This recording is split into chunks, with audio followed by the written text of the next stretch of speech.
Welcome back to the Cover 3 podcast here on CBS Sports. That's Bud Elliott. That's Danny Cannell. That's Tom Fornelli. I'm Chip Patterson coming to you live at youtube.com/cover3 and all across the 24/7 Sports Facebook network.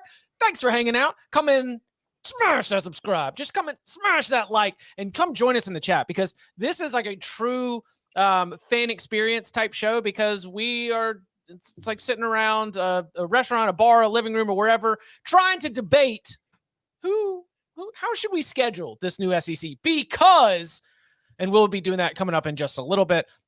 We finish our Thursday show with a deep dive explainer on Texas and Oklahoma being stuck. We go really in depth into everything that's holding up and how they're not going to be able to get out early.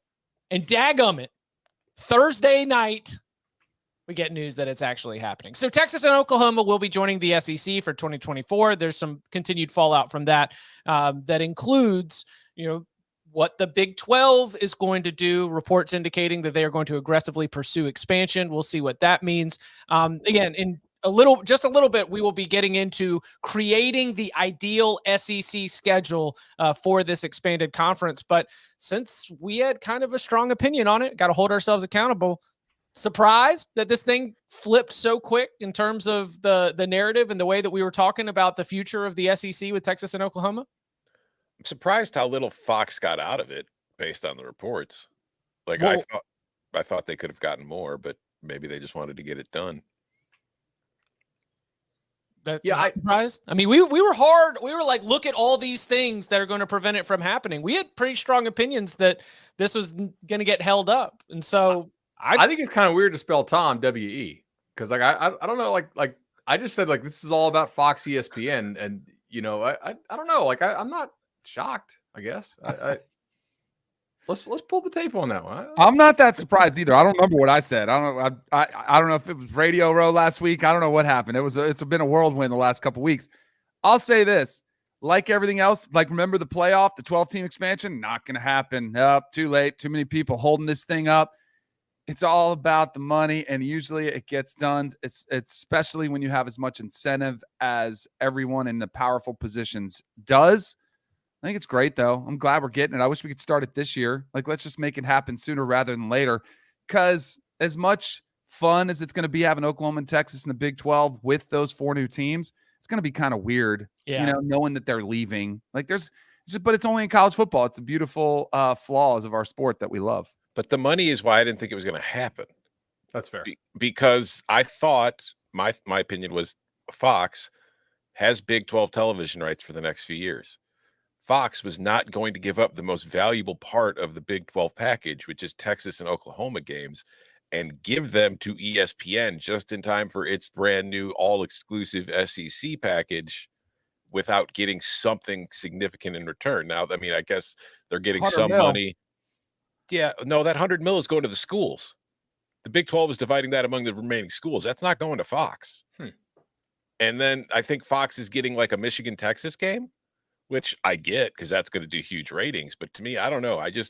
It's kind of weird to me. Maybe the plan now for Fox, should we just recklessly speculate? Because Chip, you mentioned the Big 12 is looking to expand. Maybe Fox's plan is, okay, we'll let Oklahoma and Texas go. So that way we could steer the Arizona schools, Colorado and Utah to the Big 12. And then we can get our late night slot for the Big 12. And we could redo our TV deal with them. So that way they've got Pacific time zone and mountain time zone schools. And we could do our Big 12 during the morning or afternoon, depending on our big noon Saturday slate. And then at the end of the night in prime time, we could have our late night Big 12 games. Are we sure that Fox isn't getting $20 million out of this? Because some people in the chat are saying that Fox gets $20 million, the rest of the schools get 80. Oh, and that's how the 100 gets split up. Apparently, like that would make a little more sense. I haven't seen that reported, but that's the thing. I never saw money. I never saw figures reported anywhere. I just saw that $100 million was going to get divided between the remaining 10 schools. Or $20 million is such chump change when you're talking about the $1 billion annual deals. And that's why it's like I thought Fox could have gotten a lot more, but I guess they just wanted to get it over with so they could start doing their next thing. I don't know. I mean, do you think there's some goodwill there at all? I mean, I know the networks don't love each other, but with the expansion coming, in 2026 with the TV deals opening up, maybe there's something there where they want to at least keep a little bit of a healthy relationship so they can get a piece of that. I also wonder if the Big 12 didn't push Fox on this because it might be looking to act before the Pac-12 gets its act together. Mhm. Right. To go ahead and strike before they can get those, like whether it's Arizona, Arizona State, Colorado, Utah, some combination, or all of the package, that before they sign up to a grant of rights for another 8 years or so, let's be able to go ahead and move quickly. And I'm sure Fox has a pretty good idea of how those TV negotiations are going too. Yeah. Also, the university president's motivated by money as they look ahead of the enrollment cliff of 2026. And over the next hour, I'll be going over how the birth rate dipped during the recession. I'm just kidding. No, but we had a listener. I'm going to bring this up a little later. The enrollment cliff of 2025 and 2026, something I had not actually thought about until a listener brought it up. But I think we'll save that for a future episode, because Marcus Freeman continues to have an incredibly unique challenge in terms of being so early in his head coaching tenure, so early in his time as being a head coach. Tommy Rees leaves to take the job at Alabama. He's got to make a new offensive coordinator hire. All signs are pointing to that being Utah's Andy Ludwig, a name that we had mentioned off the top, sort of one of your top 5 or 6 respected, hotter names in terms of offensive coordinators that could be moving up a tier. We also have some shakeup as Notre Dame's losing its offensive line coach. The news coming out sort of during the Super Bowl that we would have Harry Hiestand retiring, longtime offensive line coach there in South Bend. If it's Andy Ludwig, and it certainly seems that we're going that way, and we're also going to have to be making an offensive line coach hire, what do the shifting winds say about what Notre Dame's going to look like on offense here in the next year or two? I think just personnel wise, they're almost guaranteed to be better on offense than they were last year because of the quarterback injuries. And because I do think, and Notre Dame fans, listen to this, I think some of the young guys they have will probably progress and be a lot better than what they had. And I think Ludwig, from a coaching standpoint, is probably an upgrade over Tommy Rees if he's indeed the guy that gets the job. But Harry Hiestand, from a coaching and development standpoint, I thought did a really nice job there for how long was he there? Like a decade more? He was there in 2 stints. Like he left for a while and then came back because he was with the Bears for a while too. I mean, I think he's probably a really good football coach, and offensive line coach is one of the most important assistant hires that you make in any coaching staff search. So, I mean, if you're Harry Hiestand, my guess the reason he retired is just I think he and Rees were pretty tight and maybe just doesn't want to go through another transition of system. And I don't know how old he is, but Freeman has some big hires to make here. And I wonder who Ludwig would prefer to be his O-line coach. And that is, by the way, a decision that offensive coordinators oftentimes make. Mm-hmm. Like that, that's really tied. Like with your system that you're running, like different systems require different kinds of offensive linemen and different, that want them to do different things. So you need an offensive line coach that meshes with what you want. I think Harry was a very good offensive line coach. Like Bud was saying, he's produced and developed a lot of NFL offensive linemen and good Notre Dame offensive lines and just good offensive lines generally anywhere he's been.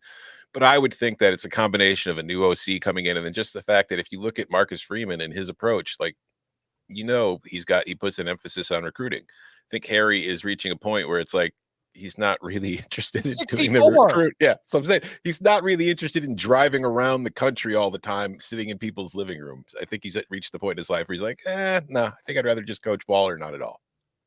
Goes back to the interesting conversation we had when Tommy Rees left. Sam Hartman is the one I keep wondering about who all of this impacts. He's going there. So now he's not only going to be learning. Like if you had elevated from within to be the offensive coordinator, it's the same system for everybody else, and you're just the only one learning it. Now you could potentially have an entire offense learning a new system under Andy Ludwig. So that's going to make the transition just that much, it's a little bit trickier for Sam Hartman. So I'm very curious to see, and he doesn't have any say in this position. So he's going to be given, I'm assuming he went to Notre Dame because of Tommy Rees. I know Marcus Freeman's the head coach, but when you are recruited as a quarterback, you want to talk to the play caller who you're going to be dealing with on a daily basis in game. And if that has changed now, I guess your fingers are crossed. Like, I hope we get along, and I think they're completely different personalities too. Tommy Rees is a pretty fiery guy. I think Ludwig's a little more kind of straight line, kind of boring personality. And it's like a little thing. I know you can work with anybody, but I think it's going to make it a little bit trickier for Hartman. I don't think the offenses are all that different, honestly, as far as the schemes and what they're trying to do. Like it's run focused, a lot of tight end stuff. Does this sound familiar to you if you're a Notre Dame fan? Like I think Andy Ludwig has had far more success, and I think it's got, you've seen it as far as an offensive coordinator, and I think Sam Hartman will be just fine. I don't think it's not the same, but I don't think it's that drastically different than what he came to play in. He wants to, the way the narrative is being spun is he wants to play in an offense that is going to put together a better tape for NFL teams. Pro style means anything these days, but it certainly is not a lot of the slow mesh concepts that they were running at Wake Forest. And so Andy Ludwig's at least going to put him in a position for that. Danny, am I off to think that this might help Sam Hartman because he is going to be stepping into a situation where if everybody's starting from scratch, it would benefit everyone to do things that are going to work for Sam Hartman. Like there's not going to be much, you are going to have to bend to this. And that was already maybe going to happen when Tommy Rees was gone. But I think starting from scratch for building up this offense, having Sam be right there on square one with everyone else, I thought that might help him in his performance. Is that crazy? No, it could. I mean, and if anything, it probably will force some of the guys that may have been complacent and be like, hey, he's got to figure it out, get those extra routes in the offseason, spring ball. You have that much more of a sense of urgency. Tom brought up something interesting, though, and this varies by school because a lot of the concepts are the same. I mean, I was following one of these sites that put out play schemes, and they said, hey, what do you call this? And I was like, oh, that was 344 Cadillac when I was at Florida State. And I'll never forget, I was trying to learn this new play when I was with the Giants. And George Henshaw was the offensive coordinator who actually spent time at Florida State like 15 years previous. And he's like, and the play was B234 quarterback pass, wing 8Y8, wing 8Y6. And he's like, hey, you see this play? I was like, yeah. He goes, that's 344 Cadillac. And I was like, and he's like, the only difference is the back is in the flat as opposed to over the ball. And he's like, you read it the same, everything's the same concept. And I was like, oh yeah, and it clicked. I was like, okay, now I got it. The interesting thing about terminology is, does Andy Ludwig come in and be given all the verbiage for formations, motions, protections, and then he learns them and all the Notre Dame players already are familiar? Or does he come in and say, this is my system, this is how I've called it, you guys all have to learn it like that? And regardless, Sam Hartman's learning a new language, most likely. There'll be some carryovers and some, terminology that'll be similar, but a lot of times that's where the language comes in a little bit different. That's what Bama is notable for doing under the last about 10 years of Nick, is he makes you come in and learn their verbiage. Yeah. That was incredible. It's easier on the players. Yeah. Players only have 20 hours a week, I just want to go back to the play call. What was the play called? Yeah. Which one? 344 Cadillac was the keep it simple, stupid Florida State stuff. I didn't even give the formation. It would be King Right trip, B234 quarterback pass, wing 8Y6. So good. And that was from I just want to point out, so King is your personnel call. King is the formation. And so okay. I would be just straight I backfield. Sure. King would be the fullback offset. Queen would be the fullback offset to the left, like strong or weak. I know it's kind of sexist. We better watch out. We don't want to get Dan Reeves in trouble. But it was King and Queen. So everything really did have a seam. Red was split backfield. That's kind of universal. I right, I left. Those are universal. Red right, red left. Split backfields. And then the thing that was funny about it is like most systems, the terminology gets very verby. B was for some reason a 7-step drop because it was Q would have been like if you said Q hot Louis would have meant and hot means you're in a scat protection, no backs. Louis means they're sliding up front to the left, but Q meant 3-step drop. M was a 5-step drop. B was a 7-step drop. But to me, it never made any sense because Q made sense. Quick, M, mid, B, I was never told. To me, it would have been D. Maybe bottom of the drop? Possibly. I don't know. But the thing that really threw me off in Dan Reeves' system, he played with Tom Landry, and he used the same terminology. So he referred to the tight end as X and the X wide receiver as Y. So when he said wing 8, that's a post, Y6 is actually, in my mind, it's the X receiver running a deep in cut, but he called it wing 8, Y6. That was what I was struggling with when George Henshaw, because I kept looking for the tight end on a deep, cross, and he's running a drag across the bottom. And that's like those little things. So if anything, like my rookie year, I was learning a new system, but I was learning a new system that was kind of backwards when they flip-flopped the X and Y. It was bizarre. All I had to know is who to block and which side. Yes. Yeah, and for those who are asking, as we are sitting here, the hire has not been officially announced, but reputable sources certainly are pointing to that being Utah's offensive coordinator, Andy Ludwig, getting the job with Notre Dame. And again, replacing the offensive line coach. That might take just a little bit more time, I might suspect. Well, we are going to get it. Not in 2023, but in 2024, we will have an SEC with 16 teams. How do you schedule a 16-team conference? We've never had that problem or that opportunity before. So we're going to do it right here live on the Cover 3 podcast. The best case scenario for the new SEC schedule. Next. You and I have traveled to the far reaches of space. But something's different now. This is the end, my friend.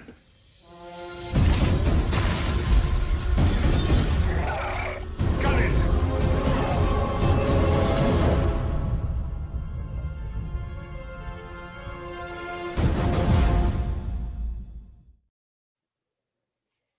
So as we do this exercise, we're going to do our best to be able to provide context for the many, many, many of those in our audience who are listening. But this is a good one to be watching on YouTube, youtube.com/cover3, because we got visuals to be able to help us work our way through this exercise. To begin, I at least want to provide a little bit of clarification. We are going to operate with something that we've discussed here on the Cover 3 podcast, and I think we all agree on. We're going to go with the 9-game conference schedule, right? Mm-hmm. Yeah. The two models that are the most popular is an 8-game schedule with a 1-7-7 rotation, and then a 9-game schedule with a 3-6-6 rotation. Both of these scenarios are not pods. Greg Sankey has said multiple times on the record that they are not exploring pods, in which case you would have your little group of 4 and you'd all play each other. So it's just going to be protected rivalries, either 1 protected rivalry or 3 protected rivalries. And we are going to use the 3-6-6 9-game method, because then we've got a really tough logic problem to figure out, which is how do we line up all these teams and which rivalries get protected and which rivalries get cut. Bud, you've put in the hard work to be able to go ahead and get us started here. I've got one that I will push back on, but I want you to go ahead and set the table for those who might just be tuning in. Yeah, so I figured like there's certain rivalries that how much time do we really need to spend debating? And I hope we actually have a debate on a couple of these, but these are the ones that I feel like are definitely going to happen, either because ESPN and the league office and both schools want, or ESPN and the league office and at least one school really wants and the other school doesn't really have much of a leg to stand up for pushback. A&M. So I came up with 8 of them, and I think there's probably more, but these are the 8 that I felt pretty safe with. So, Tennessee, Bama, Georgia, Auburn, Georgia, Florida, Texas and Texas A&M, Texas, Oklahoma, Red River, obviously, Texas, Arkansas, which might surprise people, but like they played for the national championship multiple times. It's Arkansas finally has a rival in the conference now. Correct. Exactly. The Egg Bowl, the Iron Bowl, and I mean, I think that's, and Florida, Georgia, right? Unless I already said that. So there's 8 of them. Do we have a pushback on these? I don't think Texas and Texas A&M is a guarantee. Oh, Really? Yes, I is. definitely do. Interesting. Why, Chip? Because they broke it off. They haven't played. I mean, it's more about these other rivalries have chapters of, continued play. Like the reason why you're going to keep the Georgia Auburn game is because, the Iron Bowl is 100% going to stay, but the Georgia Auburn game has the long, deep South's oldest rivalry, Alabama, Tennessee, the continued number of occurrences. Texas and Texas A&M, they broke it off. I don't think that's a guarantee. It's a guarantee. Do you think just from like the selling point when like the league office and ESPN? Yes. Okay. Yes. I was I going mean- to say, of all the reasons like prioritized by the SEC when they create these matchups, what do you think is most important to them? Protecting historic rivalries, competitive balance, or ratings for the networks for the conference they've sold to? So I'm gonna go with ratings. right? Ratings. I think that's number one. Like, I think Yeah. you want to have the highest number you possibly can get. That's why I think Texas A&M will be in there. I think it's ratings, but I also think we have to balance other factors, like schedule difficulty, right? For the bottom feeding schools, and there's probably 4 or 5 of them, this is going to drastically reduce their opportunity to make a bowl game every year by going to 9 games. So, like, does it matter to them, right? Schools' Is it top though, or could it choices. help them if you kind of pair them together? Right, exactly. So like balancing the overall difficulty of the schedule, if you do that method, then you can make it a little bit tougher at the top for your top schools, but you're going to get much better matchups, right? Also, like the schools are going to have choices in this. I was talking to Jordan, pre-show, and like Kentucky considers Tennessee to be their number one rival. Tennessee probably has Kentucky like 5th on the rival list. They've played forever, but it's not a close rivalry. It's not very competitive.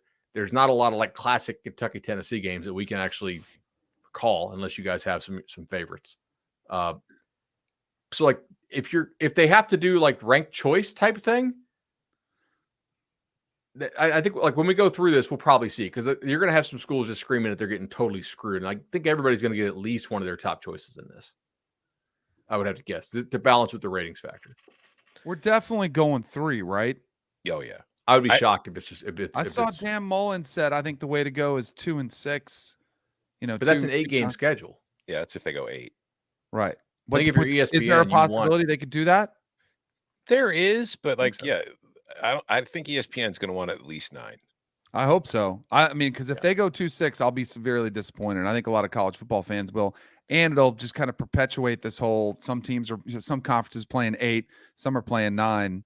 That'll be a bummer to me. I think they'll go 3 though. And I think the expanded playoff makes teams a little more willing to go a 9-game conference schedule too, because there's more wiggle room to get in. So who gets?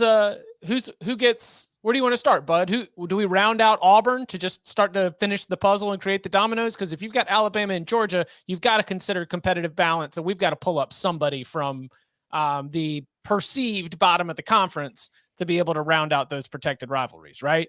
Well, at first I want to ask, is there any guaranteed rival that we think has to be on here? That's not already? Correct. Yeah. Like, We Florida, Arkansas, LSU. Tennessee. LSU Bama is only like a modern thing. Right. I would have LSU Arkansas. yeah. The We boot. think that's going to be interesting. I think mean, that's a LSU good needs 3 games. Yeah, and that's a good balance, and they've got a rivalry trophy. Mm-hmm. It's a sweet one too. It is. I wonder how they've played a decent number of times. I think they kind of consider like Ole Miss to be a bigger rival than Arkansas, though. I mean, those. I'd have Ole Miss playing LSU too. Yeah. Do we have? Interesting. How do we want? So we want to put Arkansas there, because I don't know if That's fine. For me, LSU's 3 rivals are easy. Oh. Okay. Let's start with LSU then. All right, Arkansas, Florida, Ole Miss. So no A&M. Oh yeah, no A&M. No. Arkansas, And also, I do think that if we do this, if the SEC or the Big Ten or any conference does this, don't etch it in stone. Put it in 4-year cycles. 2 home games, 2 away games in each, especially if you're going 3-6-6, because that way you're playing the other 6s at least twice. Go 4-year cycles, and that way leave it flexible. Like, okay, if something develops and something's kind of stagnating, you can change them up a little bit. The ACC did that. They only committed to a couple cycles. Mm-hmm. That's, I think, the way to go. Yeah, to lock in the new divisionless format. Is there a good drivable game for LSU? This is the other point I wanted to bring up. I do think one of the things that make the SEC unique is the number of games that you can typically drive to, right? I guess Ole Miss is somewhat drivable, but like three closest drivable games for LSU traditionally have been Auburn, Bama, and Mississippi State. Like Arkansas is a hell of a drive from Baton Rouge. I mean, Arkansas is hard to get to for everybody. Florida is a really hard drive. I unfortunately have to make that about once a year typically. Ole Miss is reasonable. I don't know.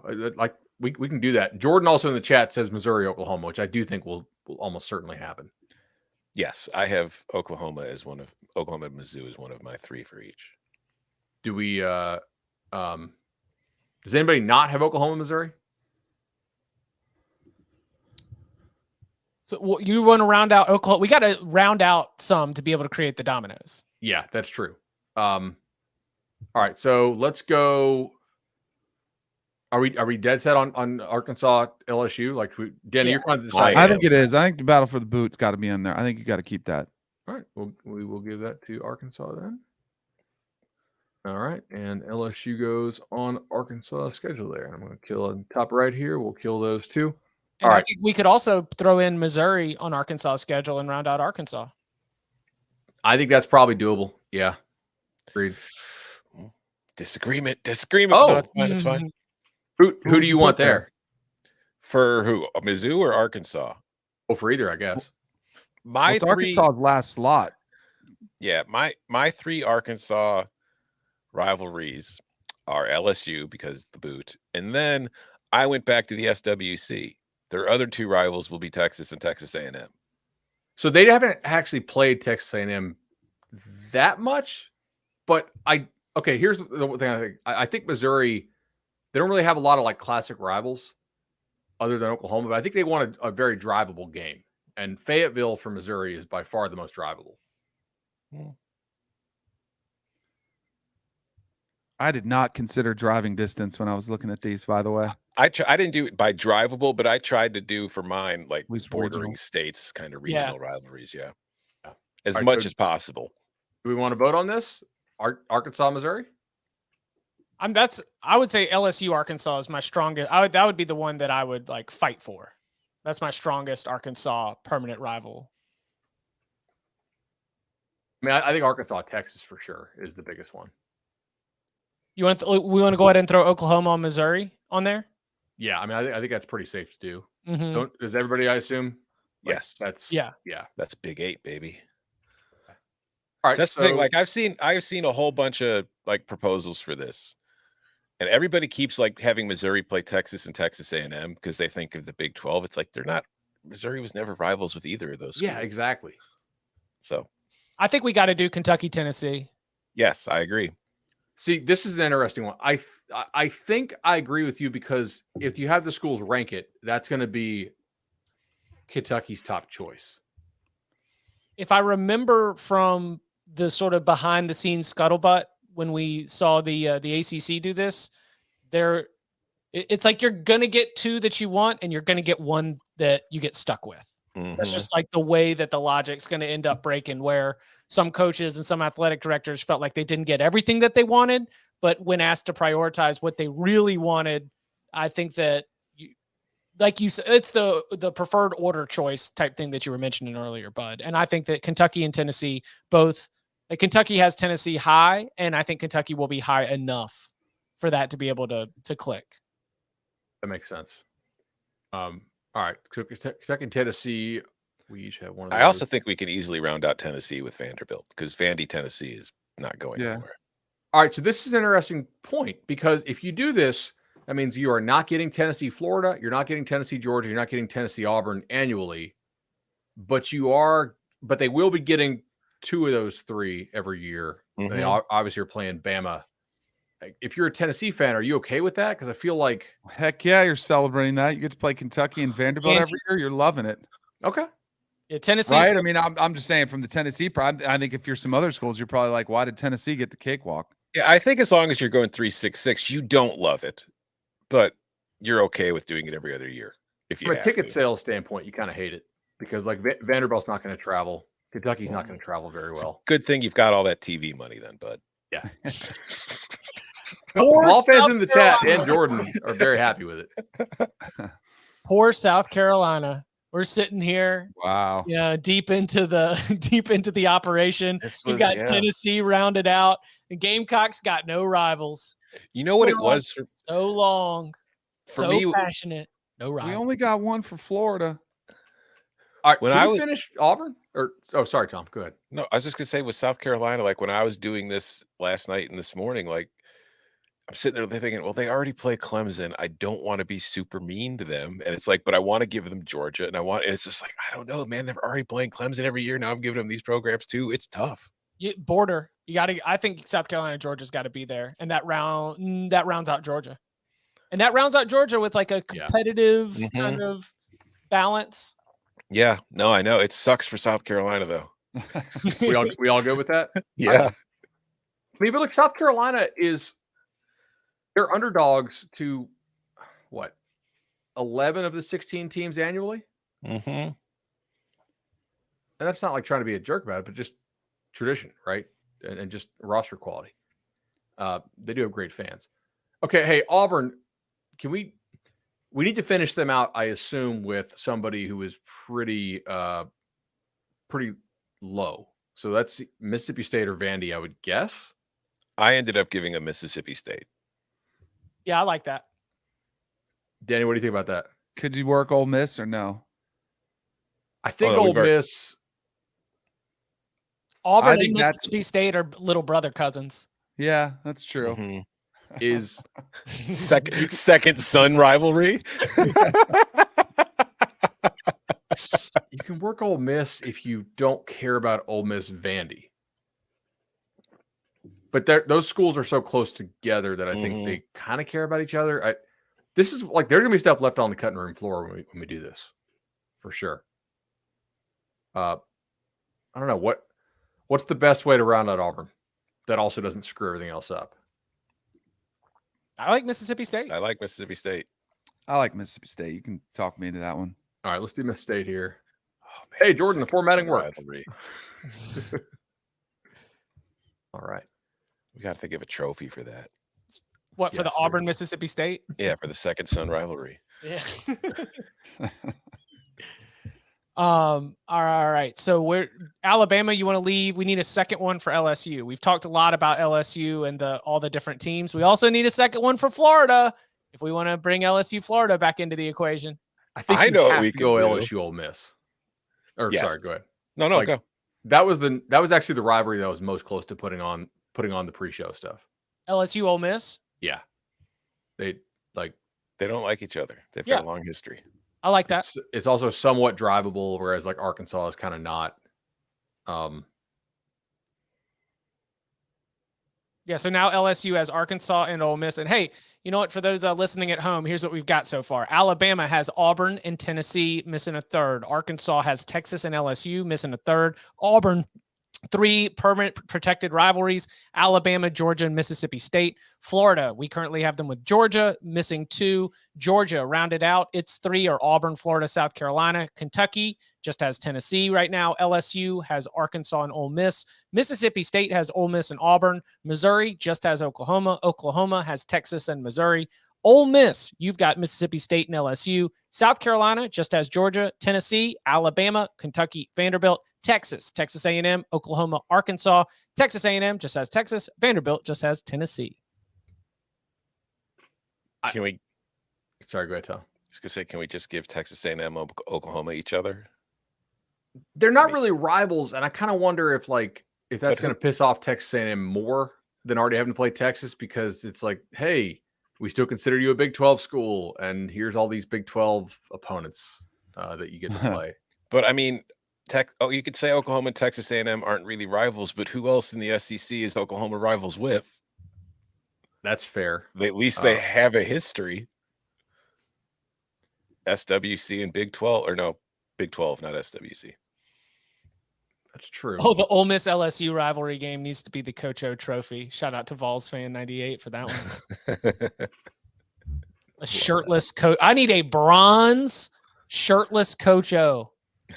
So just Coach O? Challenging everyone to a fight. So just Coach O. Yeah. He just needs to show up and stand on the sideline, and then after the game, the winning team picks him up and carries him to the locker room. I think Texas A&M LSU, by the way, is somewhat drivable, and that has been nasty in recent years, I guess. It is pretty short. Yeah. The like 7 overtime game fights, Texas A&M handing LSU a loss, even though LSU had already clinched the SEC West. I mean, we've got some theatrics there for sure. Florida people apparently don't want LSU, by the way. I'm just trying to think ahead on this.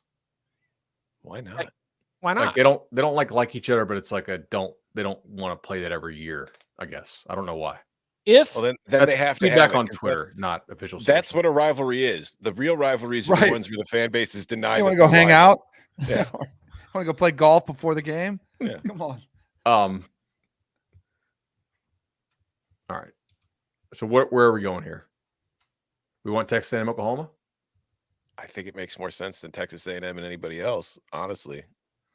All right. I think if you're going to do that, Arkansas, you have to give Missouri Arkansas then, because those schools are going to want to play each other. I think, just for driving distance. It also allows Arkansas the chance to have an actual win, potentially, or Missouri to have an actual win. Correct. Yeah. All right. So that closes out Arkansas with Texas, LSU, and Missouri. Great rivalry and battle line rivalry and the boot. Love that. Love where we're at with the Hogs.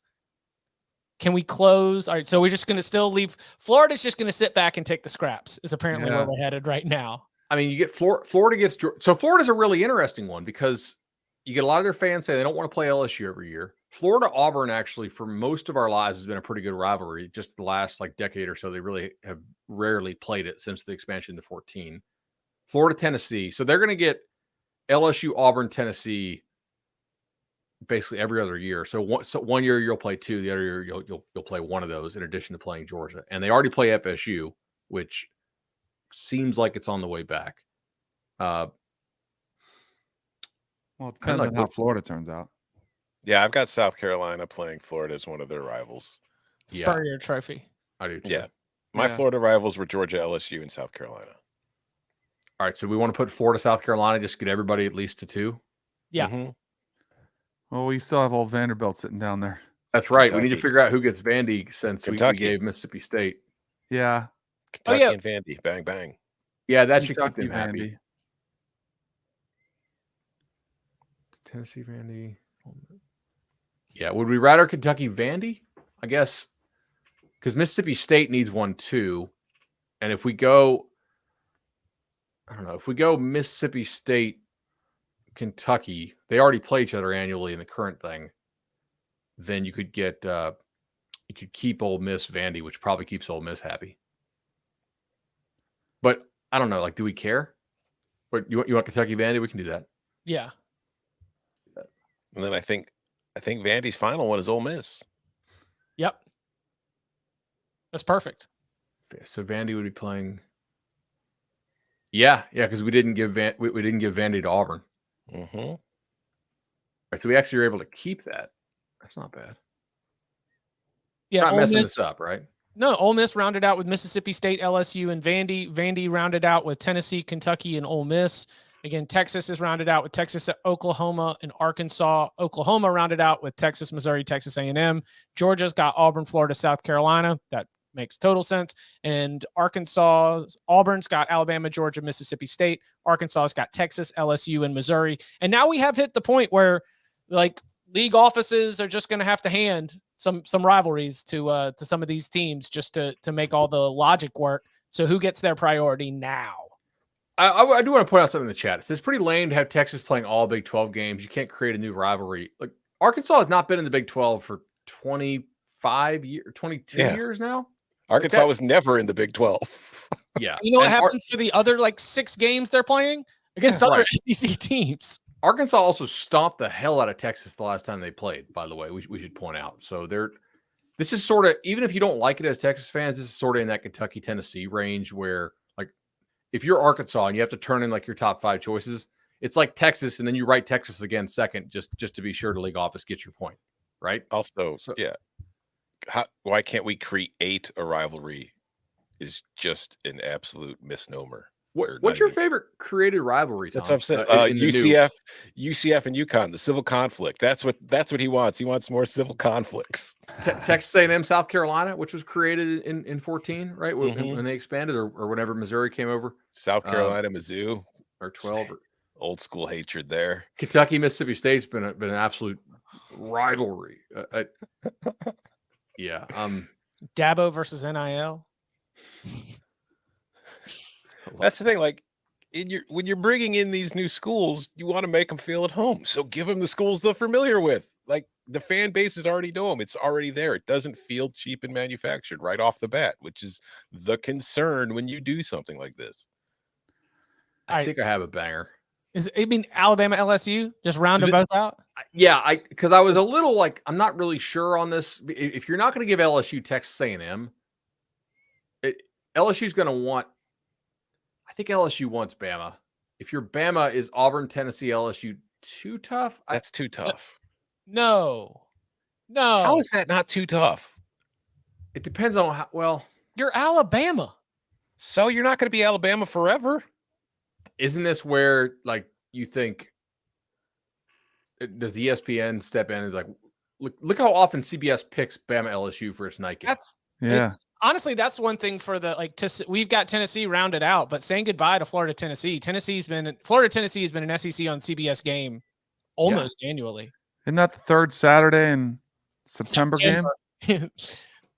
It's like the third Saturday in September, which isn't a thing, but kind of is a thing. They tried to make it a thing in the 90s when Florida and Tennessee were playing for. Yeah, I remember some bangers. Florida and Tennessee were doing away with that one. I think you could make Florida, Tennessee, but then it really too far gone, Danny. We're too Give Vanderbilt, Missouri. No, Missouri's going to want. Missouri would love Vanderbilt. Let's just get that straight. Guess we're no longer worried about drivability now. We're just going to throw Baton Rouge and Tuscaloosa together.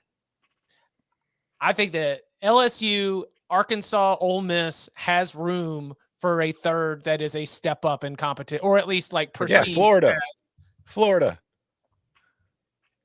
You could give them Florida, yeah, if you want, and just piss. Like, sorry, Florida fans, we're going to give you LSU still. No, you guys do.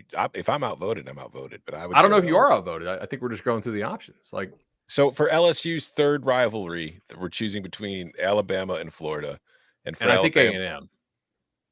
I'm not as in on the A&M, but no, I kind of like LSU A&M because Bud's right. That is a very quick drive. Like, I remember one time I had a connecting flight. I was coming back from New Orleans and it had to stop in Houston. And I'm sitting there thinking they might as well just put us on a bus and drove us here. Like, that had to have been cheaper than flying us 20 minutes. I remember I had to get to the LSU Nike, or the Baton Rouge, New Orleans Nike camp. And I was on a flight and they realized they were having like all these problems. Like, can I just get off? And the flight attendant was like, check a bag. I was like, no. She's like, okay, yeah. And there's like, I got to get to there because it starts early in the morning, and this is the last flight out of there. So I ended up making that drive, and it's really not it's not that bad. It's like 5.5, I guess. I don't know. LSU Florida is more of a defined rivalry in my opinion. Mm-hmm. LSU Bama is the best game. Right. If you go LSU Bama, you almost have to give Texas A&M who? Because I'm worried about well, then it becomes Florida, and now we've got a created rivalry. Now we've forced something. And or Missouri. The argument against giving Texas A&M LSU is that Texas A&M's three rivals are then Texas, Oklahoma, and LSU, which is not nice. That is just mean. That is true. We're not giving them Alabama. A&M, that is. Mm-hmm. That would be funny. Why? That would give them fun. Especially if it was 4 years. Yeah. You could give A&M reevaluate when Jimbo's gone and Nick retires. Yeah, you can give them Missouri. You can give them Mississippi State. I think Missouri would make more sense. But if you give them Mississippi State, then it's not a all old Big 12 matchup. Yeah, Mississippi State's got that spot to fill too. You want to round out Texas A&M with Mississippi State? Yeah. Yeah, isn't that some sort of agricultural thing? Yeah, There you go. it is. Aggies. There you go. 100%. They can play for like the bronze hoe. So now, There you go. Now we're creating trophies too. I like Look it. at this. I like it. all right. So we've got a matchup out some version of Alabama, Florida, Kentucky, LSU, Missouri, and South Carolina to finish this out, Don't you just throw Kentucky and South Carolina together? or Missouri and South Carolina. No, wait, Missouri. Yeah. Missouri still has another one to fill. See that. Or Missouri, Kentucky. Here's That is an easy draw for Kentucky. here's the problem that we're kind of coming up across here. With the games that are remaining, Alabama's third rival has to be Florida, Kentucky, LSU, Missouri, or South Carolina. Missouri and South Carolina make no sense as a rival for Alabama. So if you're giving it to them, you're only giving them as a here. We want Yeah, to it make cannot sure be you South win. Carolina, like Yeah. because South Carolina already plays Clemson. and Already South plays Carolina's already Georgia, played and Georgia. Florida. and Florida. Oh my God, that's why we should do it. We should make them play Clemson, Georgia, Florida, and Alabama every year. You take the check, you take the losses. I right? think you keep guess. LSU, Alabama. That's my vote. Yeah, that's fine. I think of the remaining options, that makes the most sense. I All think right, that let's could do be it. wild. And that's the TV partner stepping in too. Mm-hmm. And then if you flow Florida, well then man, Florida would be good. I get you play Florida State, but South Carolina, Kentucky, I don't think you can do that, can you? That's too much of a gift. Well, there's going to be some Well, winners and losers. Florida's going to be pissed about this for one thing, in that like there are years in which they never get the home game against Georgia, and they never play a road game against Georgia. But technically, there's that 1 year where they only get 3 SEC home games, right? Because the game in Jacksonville, the cocktail party, counts as a home game. So then, if 2 of your 3 home games in that year happen to be South Carolina, Kentucky, that's a pretty bad, like, because those teams are not going to travel and like as well as the best teams, and then your home fans may not love that quite as much, I guess. I say we fill in Alabama, LSU.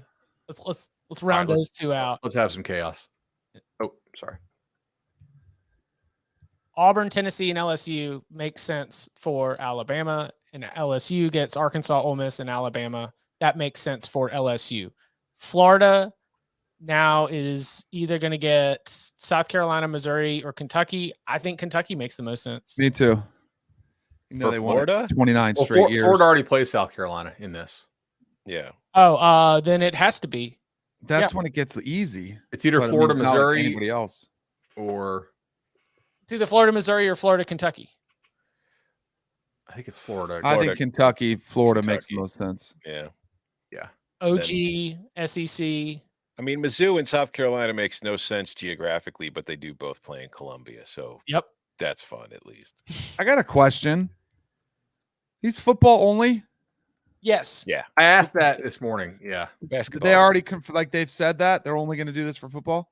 Yeah, because in basketball, like you're playing like a 20-game 20-game conference schedule. schedule. So it doesn't Can't do it. You're playing everybody at least once anyway. And in the 20-game conference schedule, you're playing everybody at least once, and I think you really are only guaranteed like 1 or 2 that are going to for sure be a home and home, and Yeah, then you'll the have- rest of it just kind of rotates. Mm-hmm. Okay, There'll be 5 home and homes and 15 single opponents. so This is super hard, by the way, to do. Yeah. Yeah. Somebody's But we going to be did it. pissed off regardless. Coming up Wednesday on the Cover 3 podcast.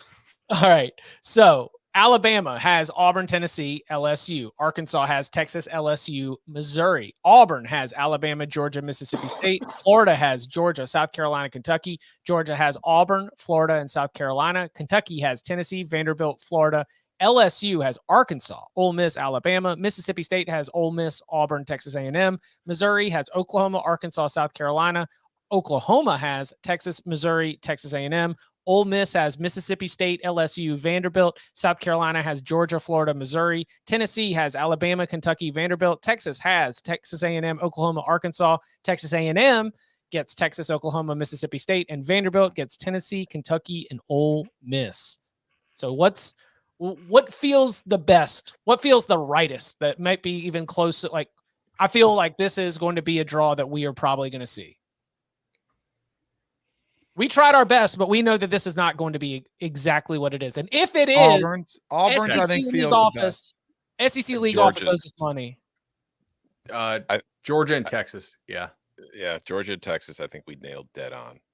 Like I would bet a lot of money that is Texas' schedule. And Danny, you said Auburn was the Yeah, one. I like the Mississippi State one. Is a little bit forced, but I mean the other two are 100% locks. Yeah. It could be Vandy. Yeah. Okay, so I see some Missouri fans in the chat, or maybe they're South Carolina fans, talking about how they don't like how Missouri has Oklahoma, Arkansas, South Carolina feels forced for them. But here's my thought: if I'm the SEC and I'm getting a complaint from South Carolina fans or Missouri fans, I'm saying, Missouri, we gave you Arkansas and Oklahoma, which are the two. Like you get your biggest rival in OU, you get your most drivable game in Arkansas. Shut up, right? And then South Carolina, we gave you Georgia and Florida, which are your two best home game draws every year. And like you're getting to play the two big boys. And then we give you a bit of a break in Missouri because even though you've not been a better program than Missouri, all your fans think that you are. So here, right? Are those teams really getting screwed that much? I mean, I think this is so fair that even Vanderbilt's not getting hammered here. South Carolina is eternally screwed as long as they continue playing Clemson every year, and they've got to play Georgia every year. And it's as long as those two are Georgia and Clemson, you're just screwed no matter what you do. There's no combination of three opponents we can give South Carolina where they're not going to be like, eh. And like we said, we've seen this already be executed at the major conference level in college football. Throughout the grid, there is going to be some third rivals that are like, say what now? I don't get that one. And that's because it's going to have to break that way just to make everything work. So who gets an easier draw from breaking this up into the divisionless 3 protected rivalries, 6 rotating type games? I think Vandy's draw is pretty soft overall compared to what you could get. That's what I was thinking. Ole Miss is going to have. Oh, sorry. Yes, I agree on Vandy. Those are winnable, right? Ish if you play You're really welcome, well. Barton. We love you. We helped you out. Ole Miss is a West team that is now going to not have to play Bama or Auburn or A&M every year. We have them playing Mississippi State, LSU, Vandy. Like that's about as good of a draw as you could possibly get. And they're going to be getting a lot more of like the Missouri, South Carolina, level stuff. That they're probably the biggest winner in this. I would think. I would say Tennessee wins too. Yeah, they want, like, Alabama's a beast, obviously, but they want that game. So getting that game and then Kentucky Vandy to go along with it instead of maybe a Florida or somebody else, I think is a pretty soft landing for them. Billy Napier loves Florida's draw. Yes. Like anytime where you're saying like you're sad to see the rivalry go, it probably means your schedule got easier. Yeah, I agree. They're going to have to play more West teams. So I have a hard time putting almost any East teams in there that still have to play Georgia as a winner in the scheduling category, because now like you're going to have to play West teams more often. You're not getting to like Florida every year was getting South Carolina, Missouri, Vandy, Kentucky on the schedule. Now it has to play Georgia, but it doesn't have to play Tennessee every year.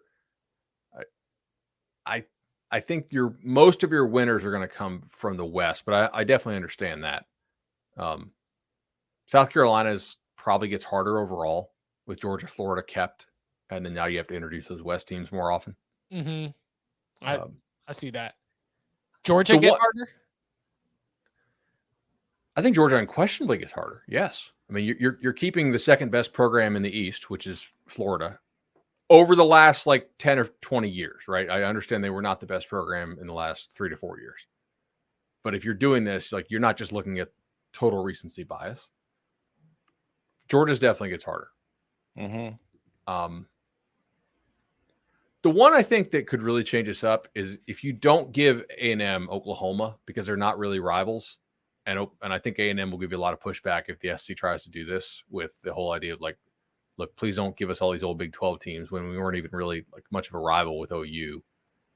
Then you could get That's the one, like of the ones that we did early, that's the one I think that I'm the least confident the league will do. Because I think you're already going to get pushback from Texas or from A&M about having to play Texas every year. And I think that the SEC's answer to that will be deal with it, please. Hey, you want to know how I know that? Because that was what happened when the SEC was having those conversations behind Texas A&M's back. Right. With Oklahoma and Texas. Oh, so funny. Texas A&M said, what now? Or at SEC Media Day, you're doing who? Yeah, the SEC League office is going to operate without Texas A&M as the top. Texas A&M doesn't have the phone number to the red phone in Sankey's office. They've got to call reception and then get pushed through on line 3. There are other schools that I think have the number to the red phone in Sankey's office to be able to make things happen. Just my read on the situation. Again, if you were listening at home, I cannot encourage this enough. Bud, thank you for throwing this together, for all the visuals, and those who have been hanging out watching with us live. It's been great interaction. You can also watch the chat on replay when you watch it on youtube.com/cover3. Again, congratulations. We have solved the SEC scheduling conundrum for when they expand to 16 teams for the 2024 season with the addition of Texas and Oklahoma. And again, Southeastern Conference. If you use this exact model, please send a Venmo. We'll send it through Jordan, and then he can worry about dispersing to the rest of us. Those are I don't trust Jordan at all with that. Well, the key for our operation is to have untrustworthy people who we can sell out when we get in trouble. Oh, good point. I think we can trust Jordan because we just gave Tennessee the schedule they wanted. Yes. Yeah, I know. And now he's mad with power and thinking he can get away with anything. And thanks to all of you for hanging out with us. We're going to continue to follow this story, including, as we mentioned at the beginning of the story, reports that the Big 12 is going to be aggressive in expansion efforts now that this piece of the equation has been solidified. We will be back Wednesday, 11 a.m. Eastern time, and you can follow him on Twitter at BudElliott3. You can follow him at Tom Fernelli. You can follow me at Chip_Patterson. Gentlemen, thank you very much. Thank you. See y'all.